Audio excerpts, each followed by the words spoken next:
Ah, c'est que t'en as raté un paquet de trucs, toi, en 7 ans. Hein. Regarde, rien que par exemple, le bonjour, il a changé, on dit plus bonjour. On dit bottine. Bottine. Bottine. Tu qu'est-ce que t'as fait? Je me suis fait refaire Tu t'es fait refaire la tête. le visage. En plus moderne. Steak, c'est le deuxième film de Dupieux. Avant, il avait fait un film qui s'appelait Non-Film, justement, où déjà il essayait d'imposer un peu le fameux No Reason, qui est sa marque de fabrique. Hein. Ce qui est bien, c'est que c'est un réalisateur français et qui a su imposer sa patte. Et finalement, autant Steak a été un échec critique, public à sa sortie, autant il a réussi à imposer progressivement, à se faire des fans. La preuve, vous êtes assez nombreux aujourd'hui pour venir voir ces films. Alors Georges, ça va être un Shivers? Donc avec cette bande, il faut que je t'explique un truc. Tu peux être out en moins de 2 secondes. Est-ce que tu comprends quand je te dis out? De ne plus dedans. Toi, tu crains. Toi, tu crains à mort, même. Tu crains à l'infini.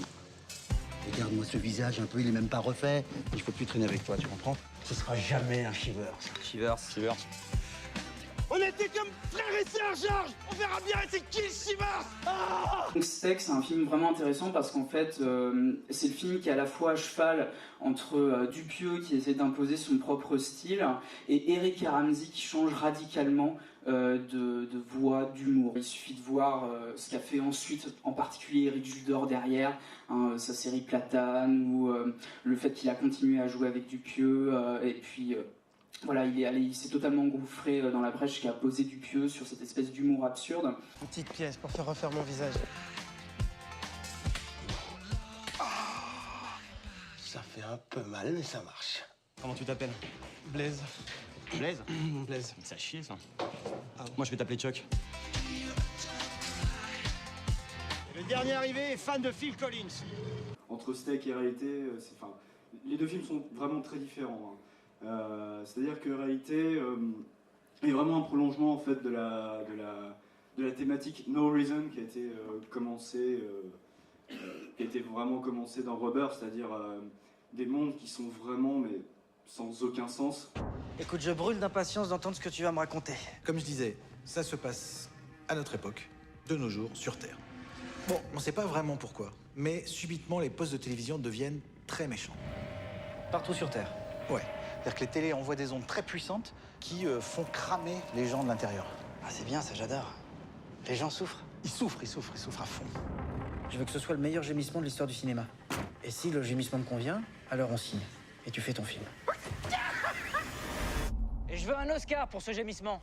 C'est là où on voit l'évolution de Dupieux aussi. Hein. C'est quelqu'un qui faisait... C'était un film très coloré, alors que celui-là, vous allez voir, est tout blanc.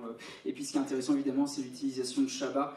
On disait tout à l'heure qu'il utilise Eric et Ramsey pour en faire autre chose, et que Eric et Ramsey sont devenus autre chose après Steak. Et finalement, là, c'est un peu l'inverse. Il utilise Chabat, qui est déjà un acteur qu'on connaît bien, que tout le monde connaît, dont on connaît le jeu d'acteur. Et là, au contraire, c'est lui qui va porter le film, qui va le modifier de l'intérieur, lui donner ses propres tonalités. Gémissement numéro 45. Are you the old person that lives in this house? Yes. Why should I give a shit? We need to talk. I think we're the same person. Je suis en train de perdre les pédales. Y a quoi sur cette putain de cassette, on aimerait savoir. Je trouve qu'il y a des inspirations à Cronenberg et Lynch dans ce dernier film, justement dans la question de la perception de la réalité. Ce film est très caractéristique puisqu'il démarre de manière très classique et justement il fait exprès de laisser un certain classicisme pour enfin partir dans le délire total. Et la moitié du film est une suite de twists et d'imbrications On n'en dit pas trop. d'imbrications. Give me the tape or I'm gonna call your parents. Then I'll tell everyone you dress up like a woman. Je veux un Oscar pour ce gémissement, Jason, tu m'entends? Jason tentera. Qu'est-ce que tu dis de ça? Je peux pas me lever. Je peux pas me lever. Je suis collé au siège.